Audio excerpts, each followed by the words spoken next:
Hello everyone, मैं राज भंडारी आप सबका स्वागत करता हूं अपने चैनल इलेक्ट्रिकल अड्डा में। आज जो मैं आप सबके सामने नेक्स्ट वीडियो लेके आऊँ वो लेके आऊँ यूके बोर्ड क्लास 10th की जो साइंस है उसके ऊपर इंपॉर्टेंट वीडियो लेके आऊँ। इसके अंदर हम बहुत सारे जो है इंपॉर्टेंट क्वेश्चन डिस्कशन करेंगे जो प्रीवियस 5 ईयर में आए हैं। ठीक है, आप लोगों के पुराने पेपर जो है पुराने क्वेश्चन जो है वो रिपीट हो रहे हैं, तो इसलिए आप लोगों को पुराने जो क्वेश्चन है प्रीवियस 5 ईयर के वो करने चाहिए। ठीक है, तो इस चैप्टर के अंदर मतलब इस वीडियो के अंदर हम जो है एक एक नंबर वाले और जो लॉन्ग क्वेश्चन होंगे किसके, फिजिक्स के और केमिस्ट्री के, वो आज मैं आप लोगों को करवाऊंगा। बायो के मैं कल आप लोगों को करवाऊंगा। ठीक है, तो आज हम केवल फिजिक्स और केमिस्ट्री के जितने भी इंपॉर्टेंट क्वेश्चंस हैं, ज़्यादातर एक नंबर वाले है ना, और लॉन्ग के जो लॉन्ग के जितने भी क्वेश्चन होंगे वो मैं आप लोगों को बता दूंगा। ठीक है, तो उन्हें मैं समझा दूंगा, बाकी आप लोग उनको भी पढ़ लेना। ठीक है, तो पहला क्वेश्चन देखते हैं यहाँ पे। तो जैसे कि आपको ये ऑप्शन में देखा है, यहाँ पे आपको बताना है कि इनमें से किसके अंदर ट्रिपल बॉन्ड पाया जाता है, किसके अंदर ट्रिपल बॉन्ड।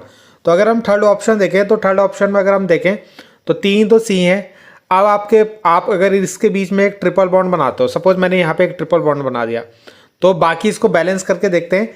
4 एच इसके अंदर लगा के देखते हैं, एक इधर लगा देते हैं। ठीक है, तो 1 2 3 4 इस कार्बन के पूरे हो गए। इस वाले कार्बन के जो बीच वाला कार्बन है उसके 1 2 3 और एक इधर से 4 हो गया। अब ये जो लास्ट वाला कार्बन है उसमें तो अभी एक ही है, तो इसमें हमें कितने एच जोड़ने पड़ेंगे, 3 एच जोड़ने पड़ेंगे। तो यानी ये कंपाउंड आपका कंप्लीट बैठ रहा है ना, यानी इसके अंदर इसके अंदर आपका ट्रिपल बॉन्ड मिल रहा है। बाकी देखो यहाँ पे क्या है, 4 ही एच है आपके, तो और 3 सी से बन रहा है, तो यानी ये जो तीसरा ऑप्शन है इसके अंदर आपको ट्रिपल बॉन्ड मिलेगा। ठीक है, वैसे भी आपको पता है C6H6 जो होता है वो होता है आपका बेंजीन। क्या होता है, बेंजीन जो होता है उसका स्ट्रक्चर होता है, तो इसके अंदर तो क्या होता है, डबल बॉन्ड पाया जाता है। ठीक है, तो ऐसे ऐसे ऐसे आप लोगों का ये बेंजीन बनेगा। ठीक है, तो यहाँ पे जो थर्ड वाले का ऑप्शन जो होगा ये राइट होगा आपका। ठीक है, अगला वाला क्वेश्चन देखते हैं। यहाँ पे ये बोल रहा है कि आयरन के गैल्वेनीकरण की प्रक्रिया में आयरन पर परत चढ़ाने के लिए प्रयुक्त किए जाते हैं, यानी गैल्वेनाइजेशन ऑफ आयरन। जब भी हम आयरन का गैल्वेनाइजेशन करते हैं तो किस मेटल यानी किस धातु, इनमें से कौन सा मेटल यानी कौन सी धातु की लेयर चढ़ाई जाती है, तो जिंक की चढ़ाई जाती है। ठीक है, ये सभी को पता होगा। इसके बाद हम देखते हैं ये वाला क्वेश्चन। ठीक है, केवल फिजिक्स और केमिस्ट्री के करेंगे अभी। मतलब एक अवतल दर्पण है यानी कॉनकेव मिरर है, जो क्या बना रहा है, प्रतिबिंब बना रहा है आभासी, सीधा और बिंब से बड़ा। यानी क्या बना रहा है, आपका एक तो वर्चुअल बना रहा है, आभासी बना रहा है, इरेक्ट यानी सीधा बना रहा है, और लार्ज यानी बड़ा बना रहा है। तो यानी आपने ऑब्जेक्ट को कहाँ पे रखा होगा, तो ये केस होता है आपका जब आप इसको पोल और फोकस के बीच में रखते हो। किसके बीच में, पोल और फोकस के बीच में जब भी हम किसको, वस्तु को रखते हैं, तो ये आपका ये तीनों मतलब जो आभासी यानी वर्चुअल, सीधा यानी इरेक्ट और लार्ज इमेज बनाता है। ठीक है, तो यहाँ पे आप देख लेना P और F कौन सा ऑप्शन में है, P और F आपको दिख रहा है कहीं, P यानी पोल और प्रिंसिपल फोकस F, तो ये इसका राइट आंसर होगा फोर्थ वाला। ठीक है, इसके बाद ये ह्यूमन आई वाले चैप्टर से है, तो यहाँ पे की इमेज कहाँ पे बनती है, प्रतिबिंब, तो ये रेटिना पे बनती है आपकी। ठीक है, अगला क्वेश्चन पूछा गया है, देखो जल्दी जल्दी करेंगे क्योंकि इसमें बहुत सारे क्वेश्चन आपके प्रीवियस 5 ईयर के, तो इसलिए मैं इसको जल्दी जल्दी आप लोगों को करवा दूंगा। ठीक है, तो और ये वीडियो थोड़ी लॉन्ग होने वाली है, तो इसको अच्छे से समझ के इसको करना। ठीक है, यहाँ पे देखो क्या पूछा है कि इनमें से कौन सा पावर का फॉर्मूला नहीं है, डज नॉट, है ना, कौन सा पावर का फॉर्मूला नहीं है, तो ये आपको नहीं, ये पावर का फॉर्मूला नहीं है, बाकी ये तीनों क्या है, पावर के फॉर्मूले आपके। ठीक है, अगला पूछा है कि यहाँ पे फूड चेन कौन बना रहा है, तो ये इसका सेकेंड ऑप्शन होगा आपका ग्रास, गॉट और लॉयन। ठीक है, यानी घास, बकरी और शेर, तो ये आपका एक फूड चेन बना रहा है, यानी घास को बकरी खाती है और बकरी को शेर खाता है, तो इस तरीके से फूड चेन आपकी बन रही है। अगला सेकंड क्वेश्चन है, what effect does the concentration of H+ ion have on this nature of solution, यानी सॉल्यूशन अगर किसी भी सॉल्यूशन यानी किसी भी विलियन के अंदर H+ आयन है तो वो उसको क्या बना देते हैं, एसिडिक बना देते हैं। क्या बना देते हैं, एसिडिक यानी अम्लीय बना देते हैं। ठीक है, क्या बना देते हैं, अम्लीय बना देते हैं। ठीक है, तो इसका आंसर अम्लीय होगा यानी एसिडिक होगा। Which metal do not corrode easily, यानी किस धातु में जंक नहीं लगता, यानी संचारित नहीं होती जल्दी से, आसानी से। तो आपने रिएक्टिविटी सीरीज देखी होगी, यानी अभिक्रियाशीलता का जो क्रम देखा होगा, तो वहाँ पे जो सबसे नीचे होते हैं जो आपके गोल्ड क्या होते हैं, गोल्ड होता है, सिल्वर होता है, ठीक है, प्लेटिनियम होते हैं, उनमें कभी भी जंग नहीं लगता। इसलिए हम उनको जो है, आप लोग ने देखा होगा सोने के जो गहने वहने है ना, ज्वेलरी जो होती है वो बनाई जाती है। क्यों? क्योंकि उनमें जंग नहीं लगता, ठीक है। प्लेटिनियम जो होता है उनमें भी जंग नहीं लगता। तो उनमें से आप कोई सा भी ऑप्शन लिख सकते हो, मतलब कोई सा भी एग्जाम्पल लिख सकते हो। What chemical process is use for obtaining metal from oxide? तो इसको बोलते हैं रिडक्शन। क्या बोलते हैं? रिडक्शन। यानी किसी भी ऑक्साइड से मेटल को अलग करना, ठीक है। जैसे मान लो MgO है, तो MgO से अगर आप ऑक्सीजन को हटाओगे यानी Mg में कन्वर्ट करोगे, तो इसको बोलते हैं हम रिडक्शन। जब भी ऑक्सीजन हटता है तो इसको रिडक्शन यानी हिंदी में बोलते हैं अपचयन, ठीक है। हिंदी इंग्लिश दोनों में आप लोगों को बता रहा हूँ, अपचयन बोलते हैं। इसके बाद है what is mean by power of accommodation of the eye, ठीक है। यानी आई की एकोमोडेशन यानी समंजन क्षमता किसको बोलते हैं? तो हमारे आँख के अंदर आपको पता है, आँख जो होती है उसके अंदर एक लेंस लगा होता है, कॉन्वेक्स लेंस जिसको बोलते हैं, हिंदी में उत्तल लेंस बोलते हैं। तो इसकी जो पावर होती है, इसका काम होता है फोकस को एडजस्ट करना, यानी ability of lens to focus, ठीक है, ऑन रेटिना, ठीक है। तो इसको बोलते हैं हम एकोमोडेशन ऑफ पावर। जैसे हमें मान लो, अगर मैं इसको समझाऊं आप लोगों को, तो यहाँ पे जो लेंस लगा होता है आँख में, तो अगर आपके कोई दूर खड़ा है यानी कोई ऑब्जेक्ट दूर है यानी कोई वस्तु दूर है, तब भी उसकी इमेज को कहाँ पे बनाना? रेटिना पे बनाना। और कोई अगर पास में है तब भी उसकी इमेज को कहाँ पे? रेटिना पे बनाना। तो ये कौन करता है? आपका लेंस करता है। तो इसी को बोलते हैं हम, जो इसकी एबिलिटी होती है लेंस की फोकस को एडजस्ट करने की, उसी को हम एकोमोडेशन ऑफ पावर बोलते हैं उसकी, ठीक है। यानी पावर समंजन क्षमता कहते हैं। यानी नेत्र की फोकस दूरी को, हिंदी में अगर मैं समझाऊं आपको, नेत्र की फोकस दूरी को एडजस्ट करने की, यानी मतलब एक तरीके से क्या बोल सकते हैं, फोकस करने की जो क्षमता होती है उसी को नेत्र की समंजन क्षमता कहते हैं, ठीक है। मैं अभी आप लोगों को एक्सप्लेन कर रहा हूँ केवल, बाकी आप लोगों ने इसके नोट्स बनाए होंगे, ठीक है। अगला है would you be able to check if water is hard by using a detergent? यानी आप डिटर्जेंट की हेल्प से, मदद से वाटर की हार्डनेस का पता लगा सकते हो, यानी जल की कठोरता का पता लगा सकते हो। यानी जल कठोर है यानी वाटर हार्ड है या नहीं है।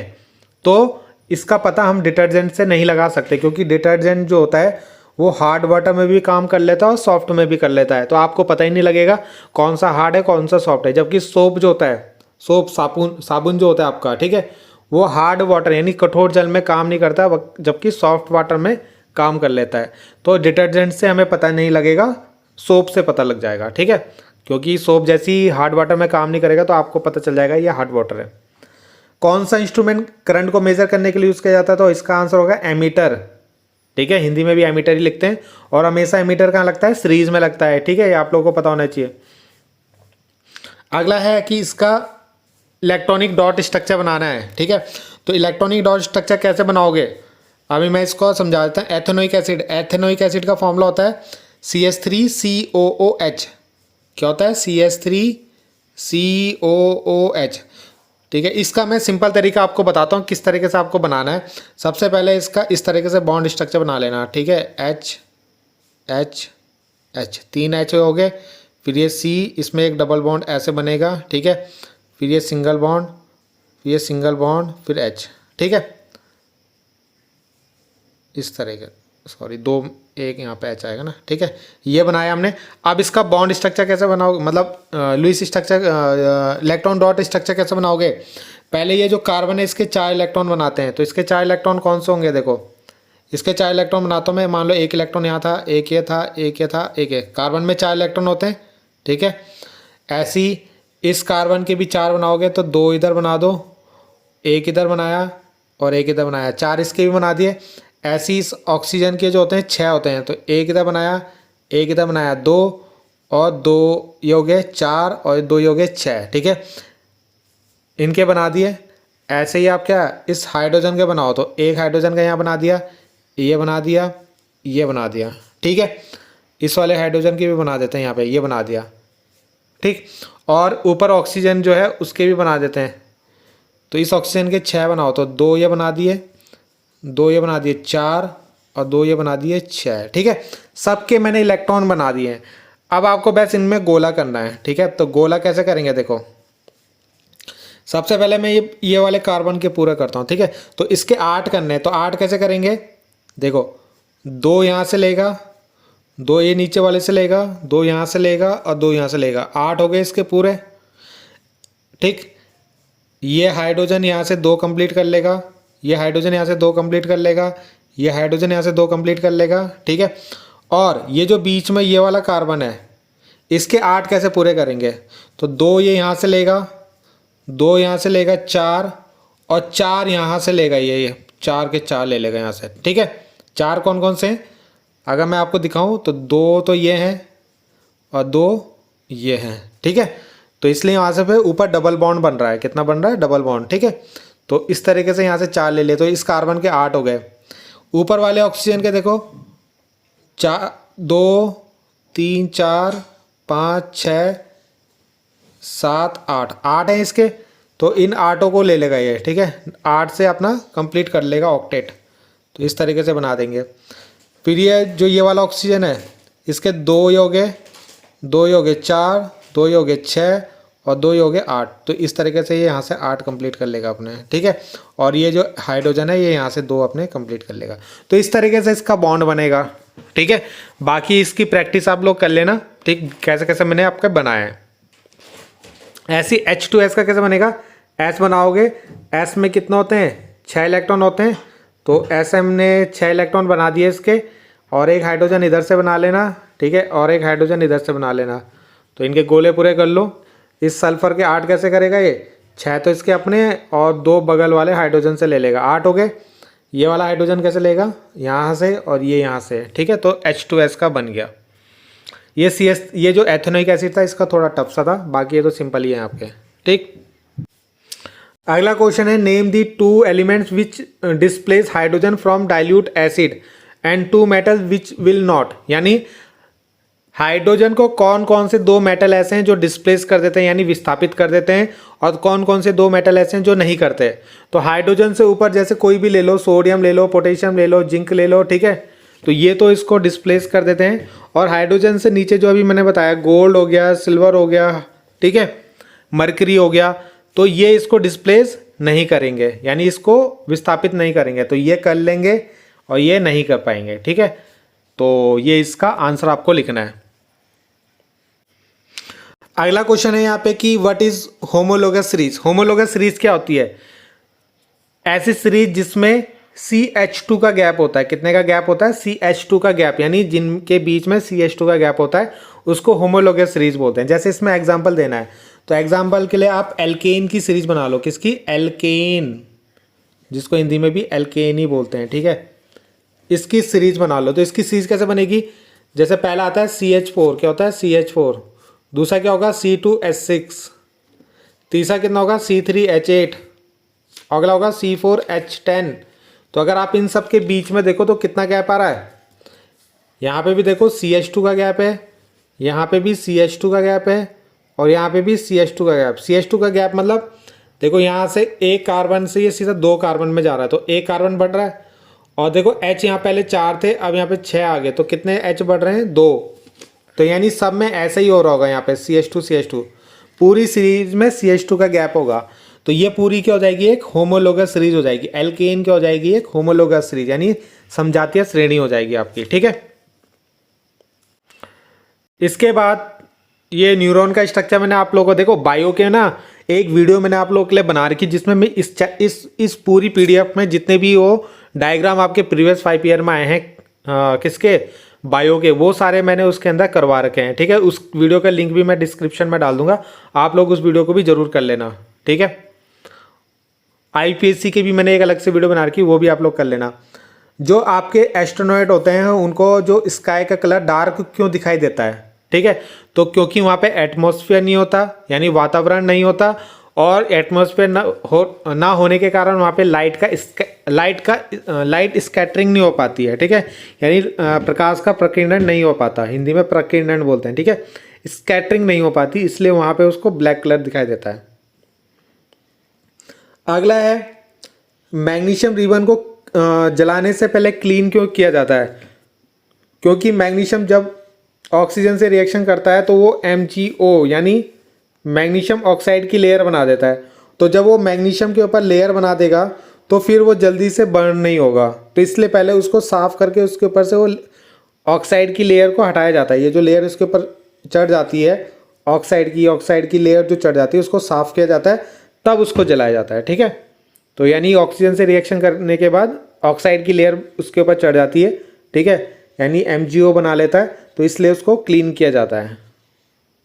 अगला है X, एक सब्सटेंस है जो सफ़ेदी करने में यानी वाइट वॉशिंग के लिए यूज़ किया जाता है, तो CaO।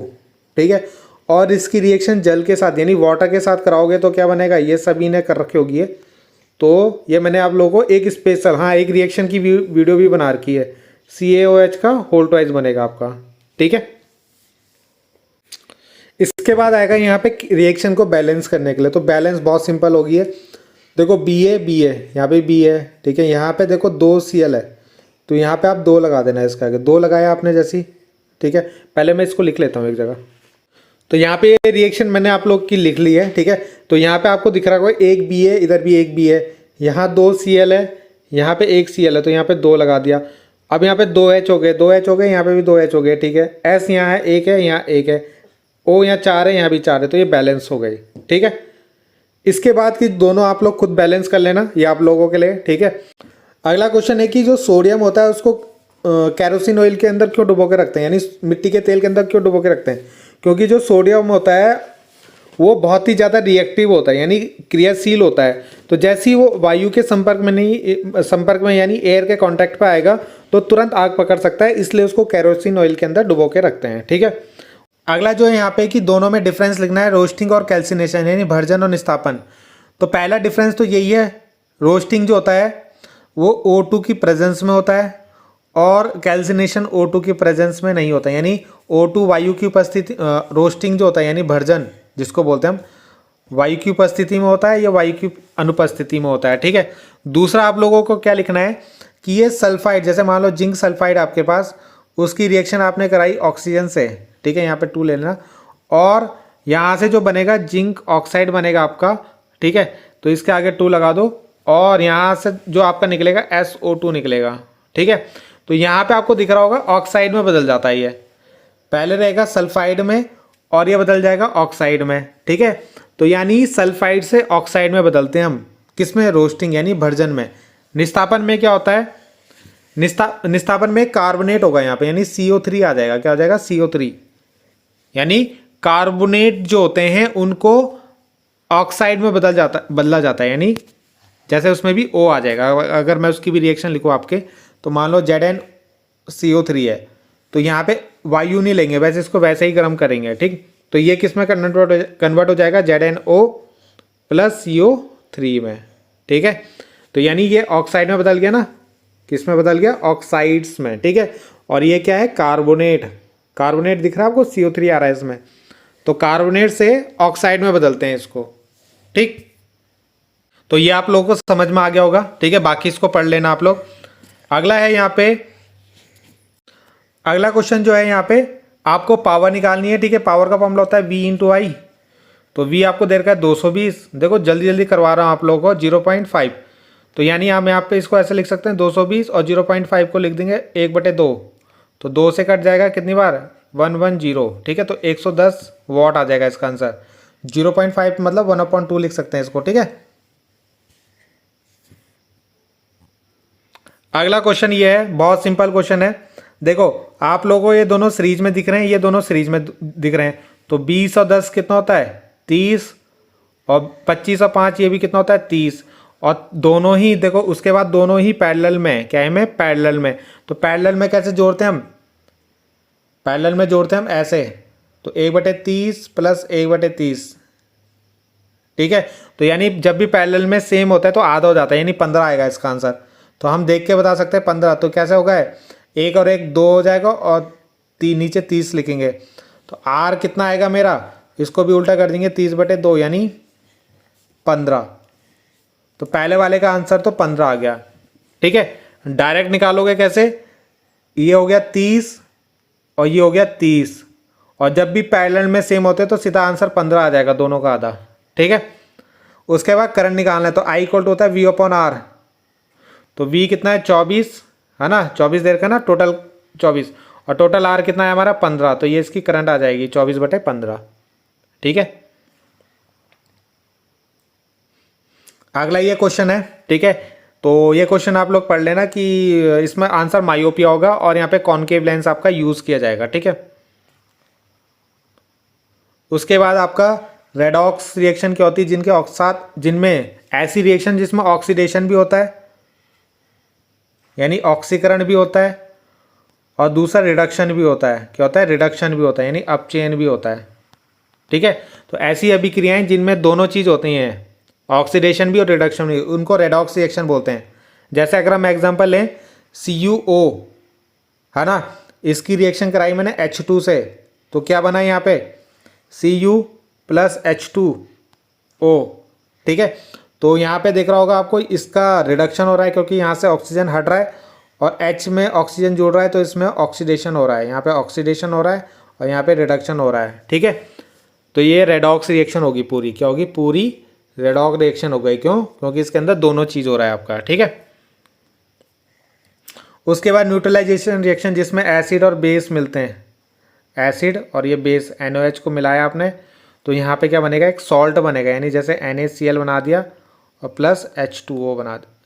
ठीक है, Na और Cl ये बन जाएगा, और ये O, ये H और ये OH, H2O बन जाएगा। ठीक है, प्लास्टर ऑफ पेरिस की वाटर के साथ रिएक्शन, ठीक है, जिप्सम बनेगा यहाँ पे, CaSO4 सब ने कर रखी होगी, हाफ H2O, इसको वाटर के साथ मिक्स करेंगे, वाटर कितना लेंगे, 1.5।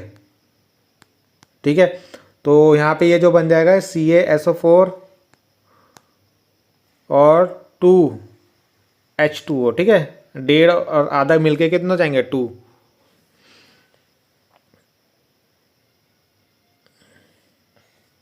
उसके बाद है कि aqua solution, why does aqua solution of acid conduct electricity, यानी अम्ल का जो जलीय विलयन होता है वो इलेक्ट्रिसिटी को कंडक्ट क्यों करता है, क्योंकि उसके अंदर H+ आयन होते हैं। ठीक है, जैसे आप एसिड को किसी वाटर के अंदर डालोगे ना, तो H+ और Cl में टूट जाता है, तो ये H+ के कारण उसके अंदर करंट फ्लो होती है। ठीक है, जो उसके अंदर आयन्स होते हैं प्लस, H+ और Cl-, उसके कारण।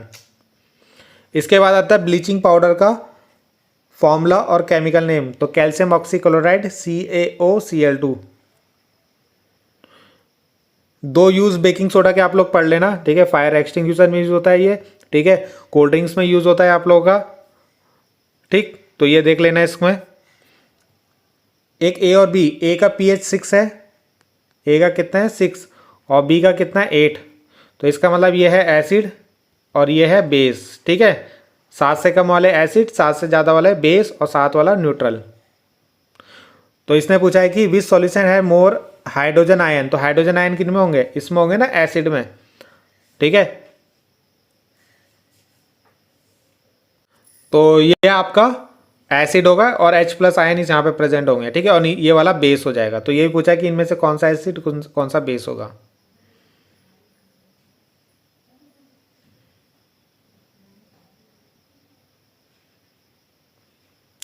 ये न्यूमेरिकल आप लोग कर लेना। ठीक है, बाकी मेरे को टाइम लगेगा तो मैं ये न्यूमेरिकल भी आप लोगों को करवा दूंगा। ठीक है, ये 4 नंबर का न्यूमेरिकल है, ये लॉ पढ़ लेना आप लोग। और ये रेडियस दे रखी है आपको 32, तो बोला है फोकल लेंथ निकाल लो, तो फोकल के लिए क्या होता है, R/2 होता है, तो 32/2 यानी कितना आ जाएगा, 16 आ जाएगा इसका आंसर। ठीक है, इसके बाद यहाँ पे एक न्यूमेरिकल पूछा है, P दे रखा है 2 किलोवाट। 2 किलोवाट का मतलब 2000 वाट होगा ना, किलो मतलब 1000, तो 2000 वाट हो जाएगा। और वोल्टेज कितनी है यहाँ पे, 220 है। ठीक है, और बोला है कि वो जो सर्किट होगा वहाँ पे करंट ना कितनी, 5 एम्पेयर तक आ सकती है। ठीक है, अगर 5 एम्पेयर की ज़्यादा आएगी, ठीक है, 5 एम्पेयर तक की करंट वहाँ पे आ सकती है। तो हम यहाँ पे करंट अगर निकालें तो I = हो जाएगा P/V, तो P कितना है, 2000/220, तो V ये कटा, और 22 से हम 200 को डिवाइड करेंगे। ठीक है, तो 22 से 200 को डिवाइड अगर हम करें तो कितना आएगा, ये लगभग तो 22 से अगर आप 200 को डिवाइड करोगे तो 9 पॉइंट कुछ आएगा, ठीक है। और जबकि हमें बोला है कि करंट कितनी आ सकती है 5 एम्पियर, मगर हमारी जो सर्किट में करंट फ्लो होगी, है ना, ये जो आप क्या लगाओगे, ओवन लगाओगे, उसके करंट 9 पॉइंट कुछ करंट फ्लो होगी। तो जो आपका जो फ्यूज़ होगा ना वो उड़ जाएगा, क्योंकि 5 से ज़्यादा आ रही है ना करंट। जो हमने फ्यूज़ यूज़ कर रखा होगा वो 5 एम्पियर तक का यूज़ कर रखा होगा, मगर करंट कितनी आ जाएगी अगर आप ये यूज़ करोगे तो 9 एम्पियर तक का। तो इसलिए वो फ्यूज जो हो जाएगा वहाँ से ब्रेक हो जाएगा। मैग्नेटिक फील्ड लाइंस की प्रॉपर्टी एन से एस की तरफ चलती है हमेशा, ठीक है। और दूसरी क्या है, एक दूसरे को कभी भी कट नहीं करती। और तीसरा क्या है, ये हमेशा क्लोज कर्व बनाती है, यानी एन से एस और एस से एन की तरफ ऐसे क्लोज होती हैं, ठीक है। एन से एस और एस से एन, ठीक है, इस तरीके से। इसके अंदर कितने कोवैलेंट बॉन्ड होंगे की, तो 6H जोड़ दो इसमें, 6H, ये 3 हो गए, 3 इसमें जोड़ दो, तो टोटल कितने बॉन्ड बन रहे हैं, 1 2 3 4 5 6 7, तो 7 इसका आंसर होगा। ऑक्सीडाइजिंग एजेंट कौन होगा, जिसका रिडक्शन होगा वही ऑक्सीडाइजिंग एजेंट। तो यहाँ पर रिडक्शन किसका हो रहा है, देखो कॉपर का, कॉपर से ऑक्सीजन हट गया ना, पहले यहाँ कॉपर था, कॉपर के साथ ऑक्सीजन था, देखो अब कॉपर के साथ ऑक्सीजन नहीं है, तो इसका रिडक्शन हो रहा है। तो रिडक्शन हो रहा है मतलब यही आपका ऑक्सीडाइजिंग एजेंट होगा। और ये वाला इसका हो रहा है ऑक्सीडेशन, तो ये होगा रिड्यूसिंग एजेंट, ठीक है। तो जिसका रिडक्शन होता है वो ऑक्सीडाइजिंग एजेंट होता है, तो ये इसका आंसर होगा।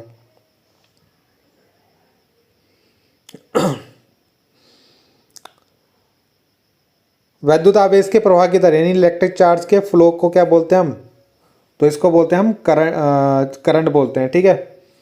पावर का फॉर्मूला दे रखा है, पावर की वैल्यू दे रखी है 2D, आपको F निकालना है, तो 1/P यानी 1/2 यानी 0.5 मीटर में होगा ये। अब मीटर को सेंटीमीटर में बदलोगे तो 100 से मल्टीप्लाई करोगे, तो 100 से मल्टीप्लाई करोगे तो कितना आ जाएगा, 50 आ जाएगा, ठीक है। तो इसका आंसर जो होगा 50 सेंटीमीटर होगा आपका, है ना। ये फोकल मीटर में आती है और मीटर को आपको सेंटीमीटर में बदलना पड़ेगा, क्योंकि यहाँ सारे सेंटीमीटर में दे रखे हैं। तो ये तो हमने कर लिया था। अगला क्वेश्चन है कि उस नॉन मेटल का नाम बताओ जो लिक्विड स्टेट में रहता है, तो ब्रोमीन इसका आंसर होगा। Dry HCl not change the colour of litmus paper, क्योंकि ये ड्राई HCl के अंदर आयंस प्रेजेंट नहीं होते हैं, ठीक है। H+ आयन प्रेजेंट नहीं होता, केवल एक्वस HCl के अंदर आपके प्रेजेंट होते हैं आपके, ठीक है। अगला ये न्यूमेरिकल आप लोग कर लेना, अभी मैंने आप लोगों को बताया था ऐसे ही, ठीक है। उस मिरर का नाम बताओ जो हमेशा इरेक्ट इमेज और क्या इरेक्ट और लार्ज इमेज बनाता है, तो कॉनकेव। कॉन्वेक्स तो हमेशा छोटी यानी स्मॉल इमेज बनाता है, तो कॉनकेव इसका आंसर होगा। टंगस्टन का यूज़ क्यों किया जाता है, क्योंकि इसका हाई मेल्टिंग पॉइंट होता है, ठीक है, यानी उच्च गलनांक होता है इसका। वोल्ट मीटर पैरेलल में लगाया जाता है, यानी समांतर क्रम में जो लगाया जाता है। 2 यूज़ इसके आप लोग पढ़ लेना वॉशिंग सोडा का, ठीक है। लॉन्ड्री में यानी साफ़ सफाई में यूज़ किया जाता है, लॉन्ड्री में कपड़े धोने में इसका यूज़ किया जाता है। एक लैब में इसका यूज़ किया जाता है, ठीक है। तो इस तरीके से इसको देख लेना। बाकी इसमें नॉन मेटल जो होता है कौन से ऑक्साइड्स बनाते हैं कि जब ऑक्सीजन के साथ मिलते हैं, तो ये बनाते हैं एसिडिक और न्यूट्रल, ठीक है। और मेटल कौन से बनाते हैं, बेसिक बनाते हैं। मेटल बेसिक और नॉन मेटल एसिडिक और न्यूट्रल बनाते हैं, ये जरूर याद रख लेना इसको। आयनिक कंपाउंड का हाई मेल्टिंग पॉइंट क्यों होता है, क्योंकि इनके बीच में स्ट्रॉन्ग इलेक्ट्रोस्टैटिक फोर्स मिलता है, यानी उच्च अंतराण्विक उच्च वैद्युत आकर्षण बल पाया जाता है इनके बीच में, ठीक है। स्ट्रॉन्ग इलेक्ट्रोस्टैटिक फोर्स, ठीक है। इसके कारण हमें उसको ज़्यादा एनर्जी देनी पड़ती है तोड़ने के लिए। तो बाकी थ्योरी आप लोग पढ़ लेना इसमें, ये क्वेश्चन आप लोग कर लेना, ये भी हमने करा था ऐसी। इनका बॉन्ड आप लोग बना लेना, ठीक है, इसका भी बना लेना। ये एक मैं आपको बना के दिखा देता हूँ। वैसे Na 2 Na लेना है आपको, और Na के ऊपर आपको पता है 1 इलेक्ट्रॉन होता है, कितना होता है 1 Na, मतलब Na के ऊपर 1 इलेक्ट्रॉन होता है। ऑक्सीजन पे कितना होते हैं 6 इलेक्ट्रॉन होते हैं, ठीक है। तो अब ऑक्सीजन को 8 चाहिए इलेक्ट्रॉन पूरा करने के लिए, तो ये दोनों अपने अपने 1 इलेक्ट्रॉन इसको दे देंगे, जिसके कारण Na के ऊपर कितना आ जाएगा प्लस, फिर आएगा ऑक्सीजन उसके ऊपर आ जाएगा 2 माइनस, क्योंकि 2 इलेक्ट्रॉन लिए ना उसने, एक इस Na से और एक इस Na से 8 करने के लिए, क्योंकि इसके पास थे 6, कितने थे पहले 6, तो एक यहाँ से लिया उसने और एक यहाँ से लिया, तो हो गया ना 8, और एक Na+, 2 Na+ होंगे और एक ऑक्सीजन माइनस होगा। ठीक है, इस तरीके से आपको इसमें बनाना है। इसका नाम क्या होगा? एक कार्बन मेथ, एथ, प्रोपेनोइक एसिड। जब भी COOH होता है तो ओइक एसिड लगाते हैं, तो प्रोपेनोइक एसिड।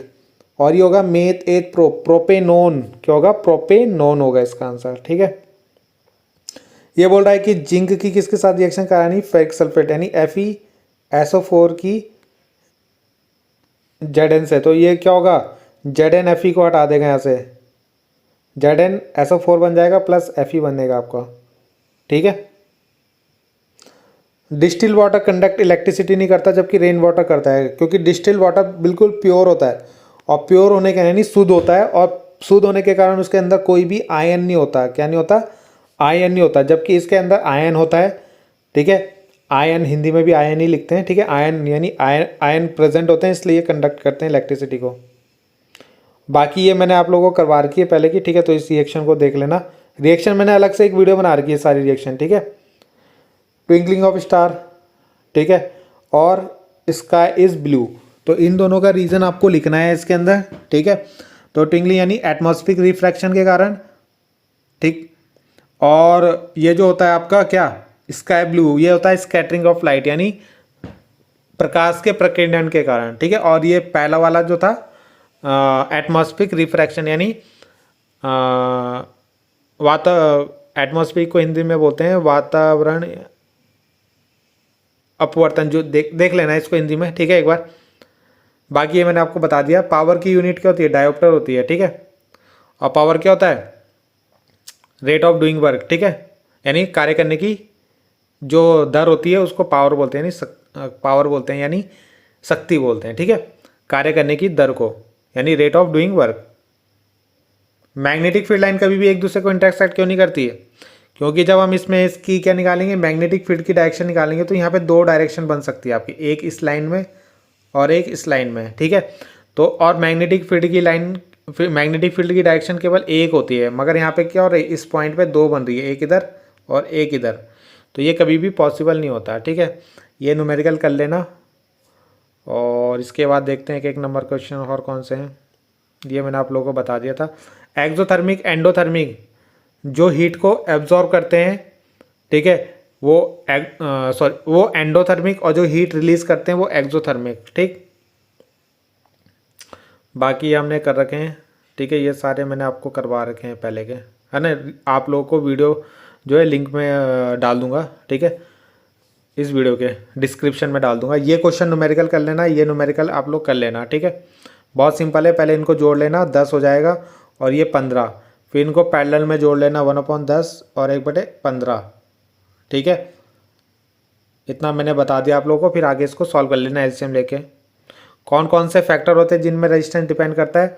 एक तो लेंथ पे डिपेंड करता है, एरिया के इन्वर्सली प्रोपोर्शनल होता है। ठीक है, एरिया यानी क्षेत्रफल के। और तीसरी चीज़ है किस पे? आपका नेचर ऑफ मटेरियल यानी पदार्थ की प्रकृति पे। और चौथा ये तापमान में निर्भर करता है। ठीक है, इन चारों चीज़ों पे।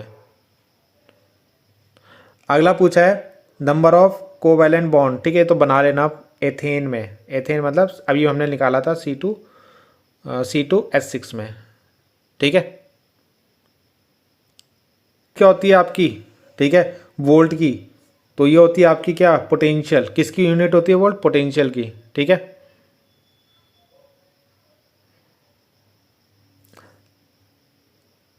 अगला इसमें जो ब्रास होता है ना, उसके क्या क्या कंपोनेंट होते हैं? तो कॉपर और जिंक।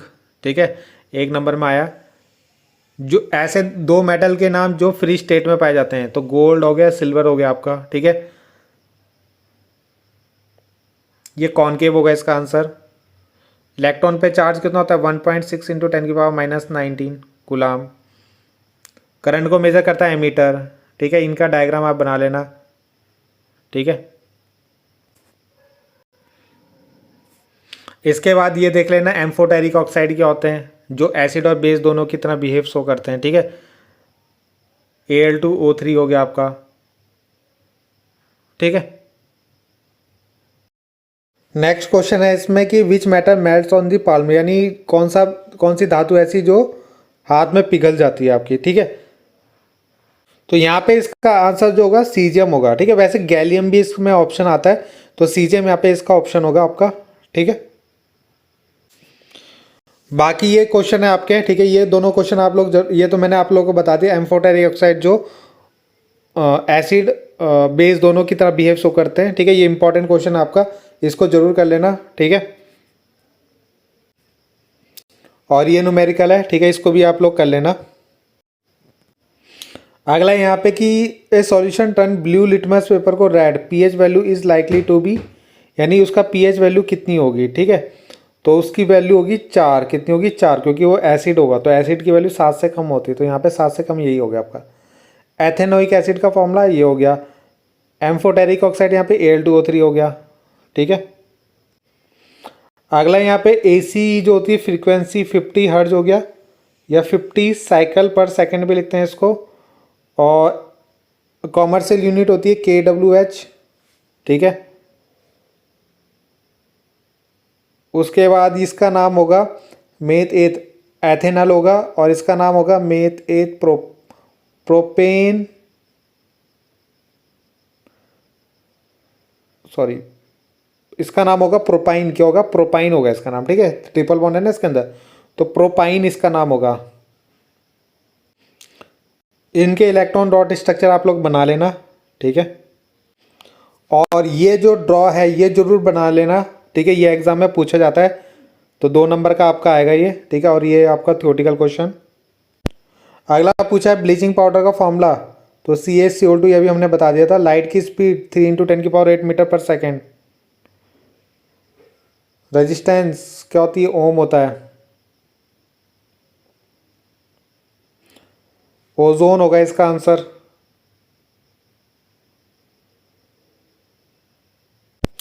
तो इतने ही है आपके इसके अंदर एक एक नंबर वाले क्वेश्चन, और कुछ इंपॉर्टेंट क्वेश्चन है। बाकी जो इसके इंपॉर्टेंट क्वेश्चन होंगे वो कल आपको मिल जाएंगे, ठीक है। मतलब फिजिक्स और केमिस्ट्री के और जो इंपॉर्टेंट क्वेश्चन है जो इस PDF के अंदर थे, मैंने जो बहुत से नहीं दिखाया आप लोगों को, ठीक है। तो वो आप लोगों को मैं कल दे दूंगा। और एक जो आपके बायो के इंपॉर्टेंट क्वेश्चन होंगे एक एक नंबर वाले, वो भी मैं आप लोग को कल करवा दूंगा। और उसके भी जो लॉन्ग क्वेश्चन होंगे वो भी आप लोग को मिल जाएंगे, ठीक है। तो और जितने भी न्यूमेरिकल होंगे वो भी मैं आप लोगों को कल ही बता दूंगा। तो मिलते हैं फिर नेक्स्ट वीडियो में। Thank you.